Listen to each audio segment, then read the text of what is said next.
So hi అండి, ఈరోజైతే శనగపప్పు చికెన్ చేస్తున్నాను. దీనికోసం అయితే ఒక కప్ శనగపప్పు తీసుకొని కుక్కర్లో వేసుకొని వాష్ చేసుకొని ఒక 2 విజిల్స్ అయితే రానివ్వాలి.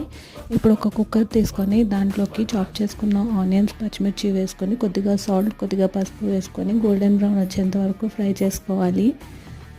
ఆనియన్స్ ఫ్రై అయిపోయిన తర్వాత జింజర్ గార్లిక్ పేస్ట్ యాడ్ చేసుకొని దాంట్లోకి చికెన్ వేసుకొని ఒకసారి మూత పెట్టుకొని బాయిల్ అవ్వనివ్వాలి. చికెన్ బాయిల్ అయిపోయిన తర్వాత దాంట్లోకి ఒక 2 టమాటోస్ పీసెస్గా చాప్ చేసుకుని వేసుకున్న తర్వాత దాంట్లోకి గరం మసాలా పౌడర్, చికెన్ మసాలా, కారం అయితే యాడ్ చేసుకొని ఒకసారి కలుపుకొని మూత పెట్టేసుకోవాలి. ఇప్పుడు కొద్దిసేపు బాయిల్ అయిన తర్వాత దాంట్లోకి కొంచెం కొత్తిమీర యాడ్ చేసుకొని కొద్దిగా వాటర్ యాడ్ చేసుకొని బాయిల్ అవ్వనివ్వాలి. ఇప్పుడు చికెన్ మొత్తం ఉడికిపోయిన తర్వాత దించేసుకోవాలి. అంటే ఈ ఫుల్ వీడియో అయితే డిస్క్రిప్షన్లో ప్రొవైడ్ చేస్తున్నాను, చూసేయండి.